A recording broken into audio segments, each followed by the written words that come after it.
It appears you made it through unscathed by the fog.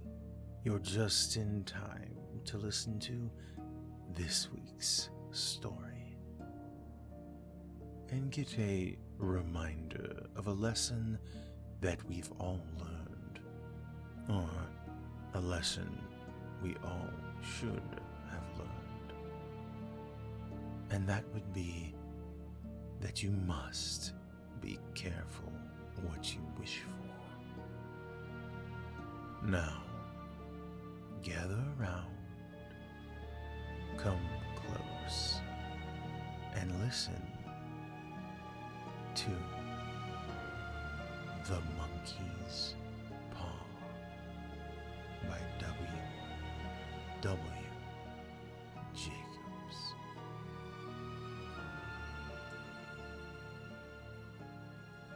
Without, the night was cold and wet, but for the small parlor of the Laburnum Villa, the blinds were drawn and the fire burned brightly. Father and son were at chess, the former, who possessed ideas about the game involving radical changes, putting his king into such sharp and unnecessary perils that it even provoked comment from the white-haired old lady knitting placidly by the fire. "Hark at the wind," said Mr. White, who, having seen a fatal mistake after it was too late, was amiably desirous of preventing his son from seeing it. "I'm listening," said the latter, grimly surveying the board as he stretched out his hand. "Check." "I should hardly think he's come tonight," said his father, with his hand poised over the board. "Mate," replied his son. "That's the worst of living so far out," bawled Mr. White, with sudden and unlooked-for violence. "Of all the beastly, slushy, out-of-the-way places to live in, this is the worst. Pathway's a bog, the road's a torrent. I don't know what people are thinking about. I suppose because only 2 houses on the road are let, they think it doesn't matter." "Never mind, dear," said his wife soothingly. "Perhaps you'll win the next one." Mr. White looked up sharply, just in time to intercept a knowing glance between mother and son. The words died away on his lips, and he hid a guilty grin in his thin gray beard. "There he is," said Herbert White, as the gate banged loudly and footsteps came toward the door.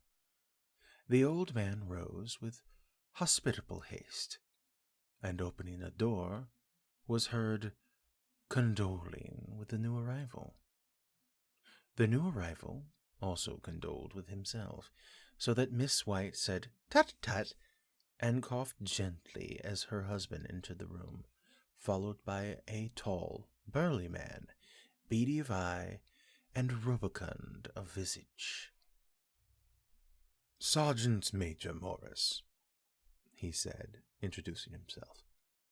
The sergeant major shook hands, and taking the proffered seat by the fire, watched contentedly while his hosts got out whiskey and tumblers and stood a small copper kettle on the fire.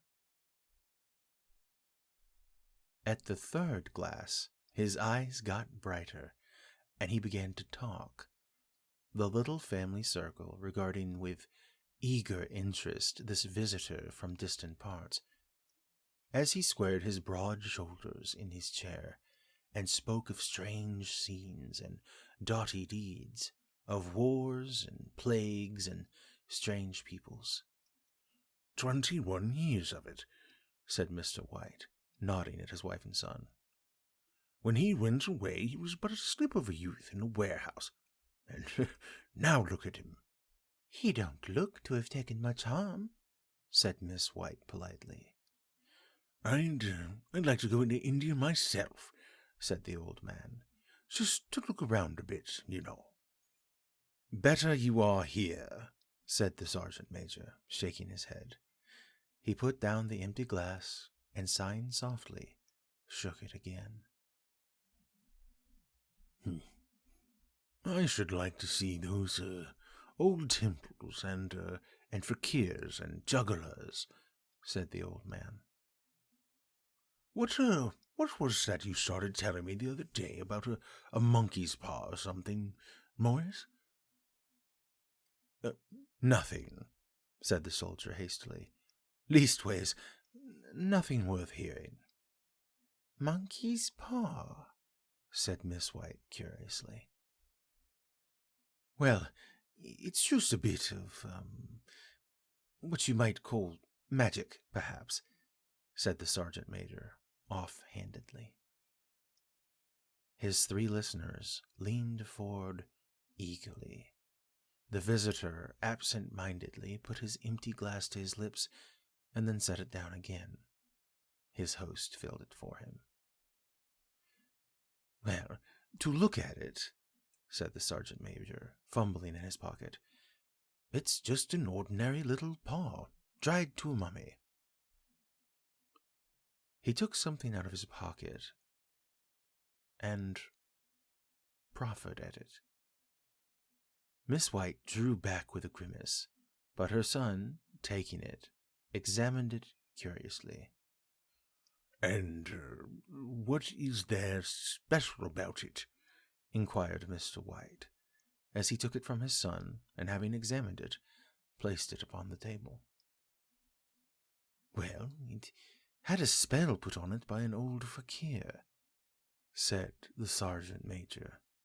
"A very holy man. He wanted to show that fate ruled people's lives, and that those who interfered with it did so to their sorrow. He put a spell on it so that 3 separate men could each have 3 wishes from it. His manner was so impressive that his hearers were conscious that their light laughter jarred somewhat." "Well, why don't you have 3, sir?" said Herbert White cleverly. The soldier regarded him in such a way that the Middle Age is wont to regard presumptuous youth. "I have," he said quietly, and his blotchy face whitened. "And did you really have the 3 wishes granted?" asked Miss White. "I did," said the sergeant major, and his glass tapped against his strong teeth. "And has anybody else wished?" inquired the old lady. "The first man had his 3 wishes, yes," was the reply.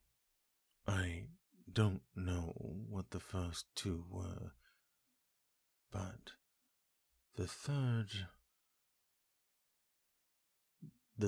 was for death, and that's how I got the paw." His tones were so grave that a hush fell upon the group. "If you've had your 3 wishes, it's no good to you now then, Morris," said the old man at last. "What do you keep it for?" The soldier just shook his head. "Fancy, I suppose," he said slowly. "Well, if you could have another 3 wishes," said the old man, eyeing him keenly, "would you have them?" "I don't know," said the other. "I don't know." He took the paw and, dangling it in between his front finger and thumb, suddenly threw it upon the fire. White, with a slight cry, stooped down and snatched it off. "Better to let it burn," the soldier said solemnly. "Well, if you don't want it, Morris," said the old man, "give it to me." "I won't," said his friend doggedly. "I threw it on the fire. If you keep it, don't blame me for what happens. Pitch it on the fire again, like a sensible man." The other shook his head and examined his new possession closely. "How do you do it?" he inquired.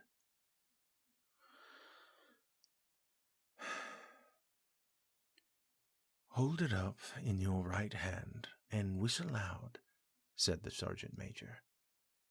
"But I warn you of the consequences." "Sounds like the Arabian Nights," said Miss White, as she rose and began to set the supper. "Don't you think you might wish for 4 pairs of hands for me?" Her husband drew the talisman from his pocket, and then all three burst into laughter as the sergeant major, with a look of alarm on his face, caught him by the arm. "If you must wish," he said gruffly, "wish for something sensible." Mr. White dropped it back into his pocket, and placing chairs, motioned his friend to the table. In the business of supper, the talisman was partly forgotten, and afterward the three sat listening in an enthralled version to a second installment of the soldier's adventures in India. "If the tales about the monkey paw is not more truthful than those he has been telling us," said Herbert, as the door closed behind their guest, just in time for him to catch the last train, "we shan't make much out of it." "Did you give him anything for it, father?" inquired Miss White, regarding her husband closely.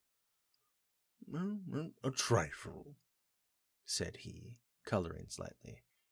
"He didn't want to take it, but I made him take it, and he pressed me again to throw it away." "Likely," said Herbert, with pretended horror. "Why, we're going to be rich and famous and happy. Wish to be an emperor, father, to begin with, then you can't be henpecked." He darted round the table, pursued by the maligned Miss White, armed with a cloth. Mr. White took the paw from his pocket and eyed it dubiously. "I don't know what to wish for, and that's a fact," he said. "It seems to me I've got all I want." "Well, if you only cleared the house, you'd be quite happy, wouldn't you?" said Herbert, with his hand on his shoulder. "Well, wish for 200 pounds, then. That'll just do it." His father, smiling shamefacedly at his own credulity, held up the talisman, as his son, with a solemn face somewhat marred by a wink at his mother, sat down at the piano and struck a few impressive chords. "Well, I wish for 200 pounds.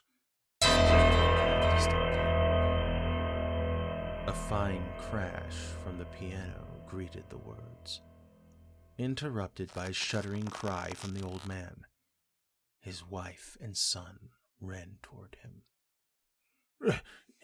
"It moved!"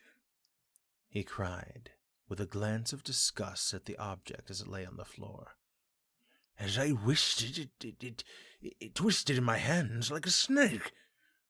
"Well, I don't see the money," said the son, as he picked it up and placed it on the table.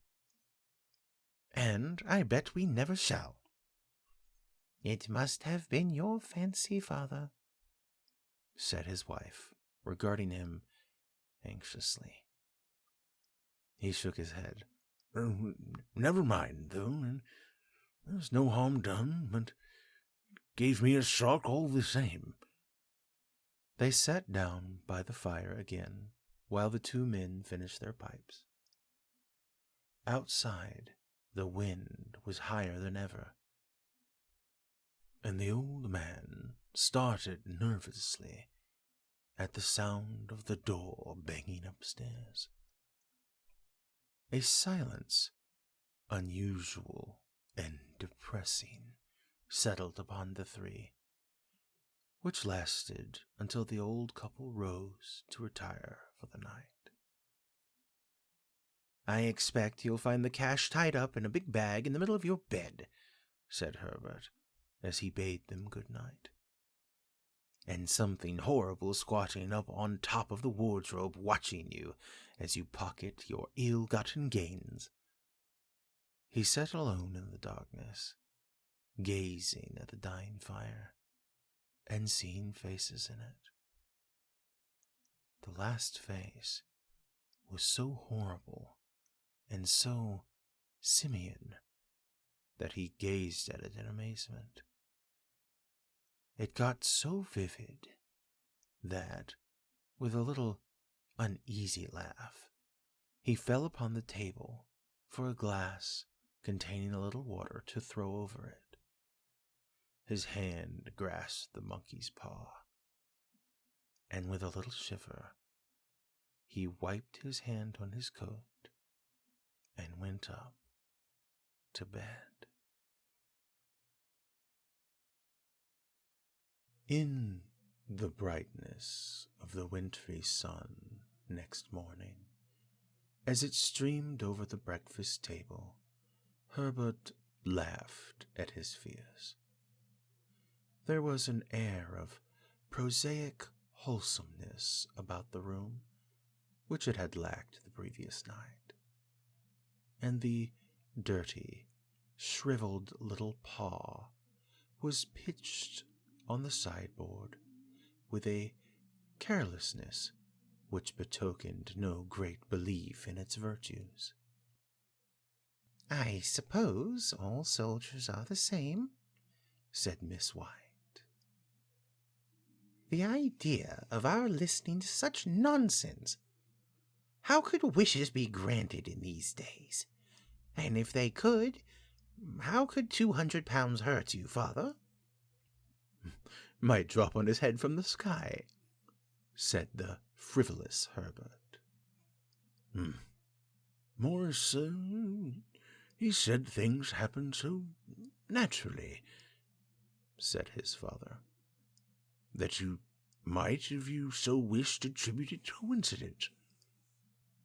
"Well, don't break into the money before I come back," said Herbert, as he rose from the table.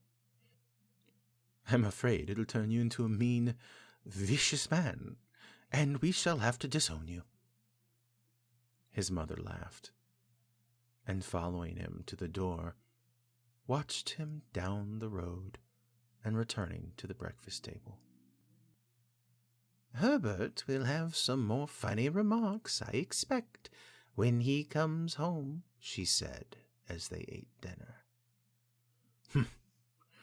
I dare say," said Mr. White, pouring himself some beer. "But for all that, the thing moved in my hand, that I'll swear to." "You thought it did," said the lady soothingly. "I say it did," replied the other. "There was no thought about it. I had just... What's the matter?" His wife made no reply. She was watching the mysterious movements of a man outside, who, peering in an undecided fashion at the house, appeared to be trying to make up his mind whether or not to enter. In mental connection with the £200, she noticed that the stranger was well dressed and wore a silk hat of glossy newness. 3 times he paused at the gate, and then he walked on again. The 4th time he stood with his hands upon it, and then with sudden resolution flung it open and walked up the path. Miss White, at the same moment, placed her hands behind her, and hurriedly, unfastening the strings of her apron, put that useful article of apparel beneath the cushion of her chair. She brought the stranger, who seemed ill at ease, into the room. He gazed at her furtively, and listened in a preoccupied fashion as the old lady apologized for the appearance of the room, and her husband's coat, a garment which he usually reserved for the garden. She then waited as patiently as her sex would permit for him to broach his business. But he was, at first, strangely silent. "I was asked to call," he said at last, and stooped and picked a piece of cotton from his trousers. Yes. You see, I was asked to call," he said at last, and he stooped and picked a piece of cotton from his trousers. "I come from, Ma and Megan's, you see."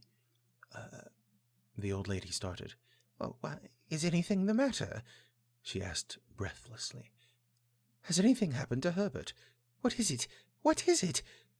Her husband interposed. There, mother. He said hastily. "Sit down. Don't jump to conclusions. You've not brought us bad news, I'm sure, sir." And he eyed the other wistfully. I'm sorry, began the visitor. "Is he hurt?" demanded the mother. The visitor bowed in assent. "Badly hurt," he said quietly. "But he's not in any pain." "Oh, thank God," said the old woman, clasping her hands together. "Thank God for that.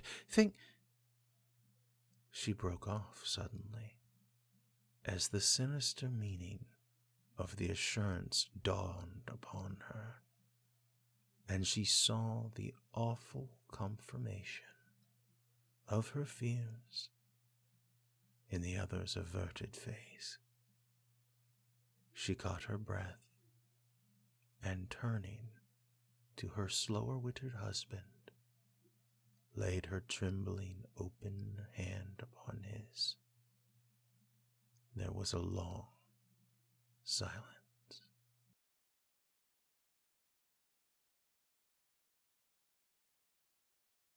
"He was caught in the machinery," said the visitor at length in a low voice. "Caught in the machinery," repeated Mr. White in a dazed fashion. "Yes." He sat, staring blankly out the window, and taking his wife's hand between his own, pressed it, as he had been wont to do in their old courting days, nearly 40 years before. He was the only one left to us," he said, turning gently to the visitor. "It is hard." The other coughed, and rising, walked slowly to the window. "The firm wished me to convey their sincere sympathy with you in your great loss," he said, without looking round. "I beg that you will understand I am only their servant and merely obeying their orders." There was no reply. The old woman's face was white, her eyes staring, her breath inaudible. On the husband's face was a look such as his friend the sergeant might have carried into his first action. "I was to say that Ma and Meggins disclaim all responsibility," continued the other. They admit no liability at all, but in consideration of your son's services, they wish to present you with a certain sum of compensation." Mr. White dropped his wife's hand, and rising to his feet, gazed with a look of horror at his visitor. His dry lips shaped the words, "How much?" £200 was the answer. Unconscious of his wife's shriek, the old man smiled faintly, put out his hands like a sightless man, and dropped a senseless heap to the floor.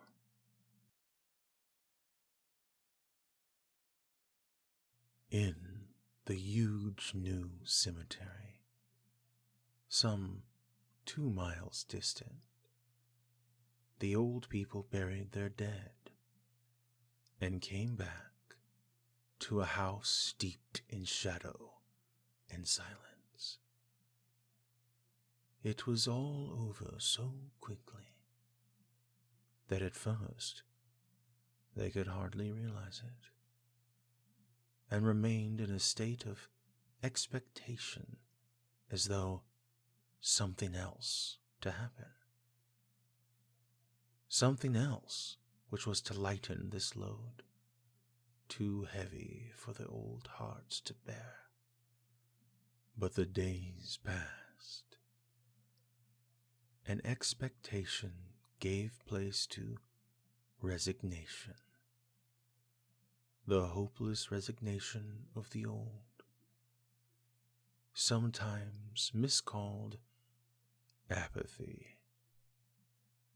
Sometimes they hardly exchanged a word, for now they had nothing to talk about, and their days were long to weariness.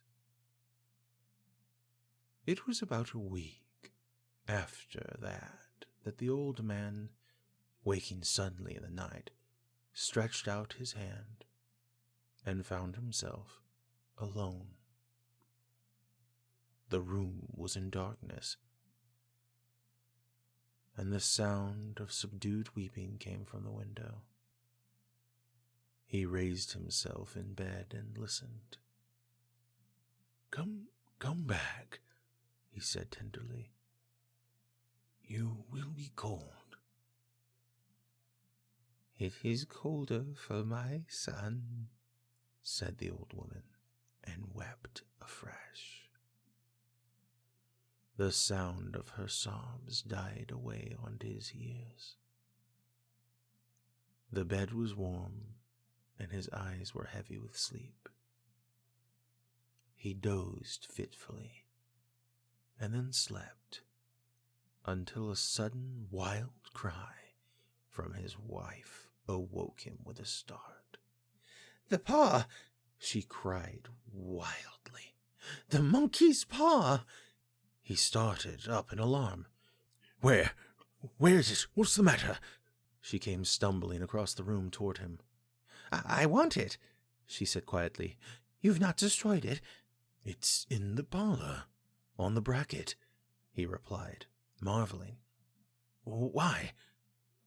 She cried and laughed together, and bending over, kissed his cheek. "I only just thought of it," she said hysterically. "Why didn't I think of it before? Why didn't you think of it?" "Think of what?" he questioned. "The other 2 wishes," she said rapidly. "We've only had one." "Was one not enough?" he demanded fiercely. "No," she cried triumphantly. "We'll have one more. Go down and get it quickly, and wish our boy alive again." The man sat up in bed and flung the bedclothes from his quaking limbs. Good God! You are mad!" he cried, aghast. "Get it," she panted. "Get it quickly and wish. Oh, my boy, my boy." Her husband struck a match and lit the candle. "Get back to bed," he said unsteadily. "You don't know what you're saying." "We had the first wish granted," said the old woman feverishly. "Why not the second?" "A coincidence," stammered the old man. "Go and get it and wish," cried the old woman, quivering with excitement. The old man turned and regarded her, and his voice shook. "He has been dead 10 days, and besides, I would not tell you else, but I could only recognize him by his clothing. If he was too terrible for you to see then, how now?" "Bring him back!" cried the old woman, and dragged him towards the door. "Do you think I fear the child I have nursed?" He went down in the darkness and felt his way to the parlor, and then to the mantelpiece. The talisman was in its place, and a horrible fear that the unspoken wish might bring his mutilated son before him, ere could he escape from the room, seized upon him, and he caught his breath as he found that he had lost direction of the door. His brow cold with sweat, he felt his way round the table and groped along the wall until he found himself in the small passage with the unwholesome thing in his hand. Even his wife's face seemed to change as he entered the room. It was white and expectant, and to his fears seemed to have an unnatural look upon it. He was afraid of her. "Wish!" she cried in a strong voice. It is foolish, wicked," he faltered. "Wish!" repeated his wife. He raised his hand.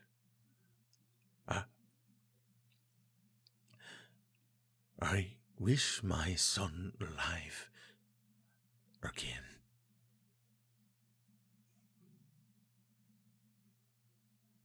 The talisman fell to the floor, and he regarded it fearfully.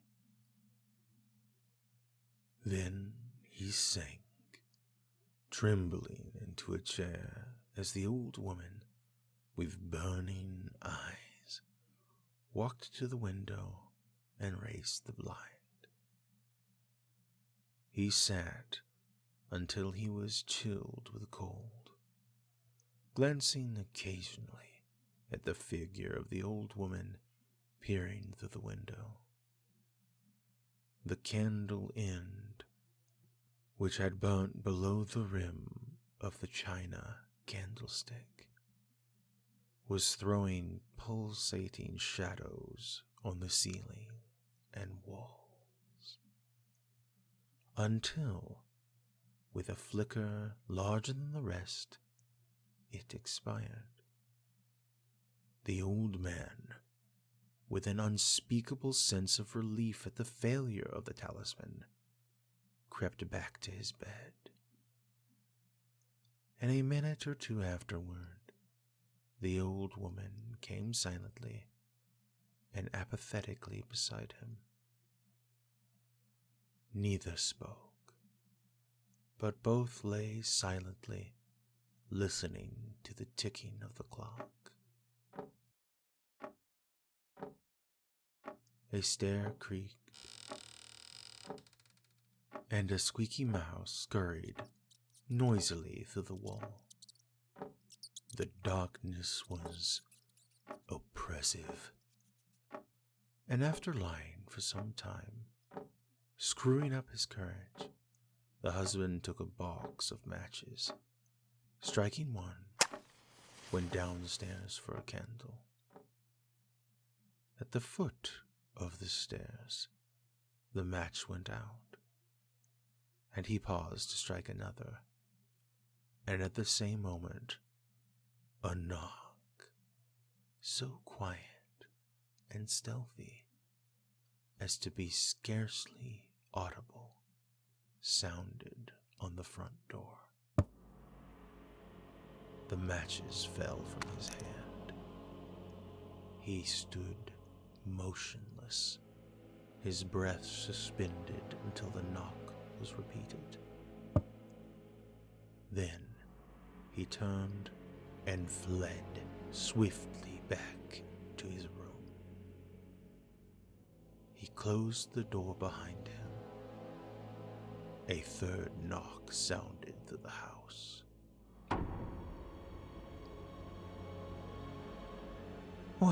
What's that? Cried the old woman, starting up. It was a rat, Said the old man in shaking tones. a rat. It passed me on the stairs. His wife sat up in bed, listening. A loud knock resounded through the house. "It's Herbert!" she screamed. "It's Herbert!" She ran to the door, but her husband was before her, and catching her by the arm, held her tightly. What are you going to do? He whispered hoarsely. "It's my boy! It's Herbert!" she cried, struggling mechanically. "I forgot it was 2 miles away. What are you holding me for? Let go! I must open the door! I must!" For God's sake, don't let it in, cried the old man, trembling. "You're afraid of your own son!" she cried, struggling. "Let me go! I'm coming, Herbert! I'm coming!" There was another knock, and another. The old woman, with a sudden wrench, broke free and ran from the room. Her husband followed to the landing and called after her, appealingly, as she hurried down the stairs. He heard the chain rattle back, and the bottom bolt drawn slowly and stiffly from the socket. The old woman's voice, strained and panting. "The bolt!" she cried loudly. "Come down! I can't reach it!" But her husband was on his hands and knees, groping wildly on the floor in search of the paw. If he could only find it before that thing got inside. A perfect fusillade of knocks reverberated through the house. And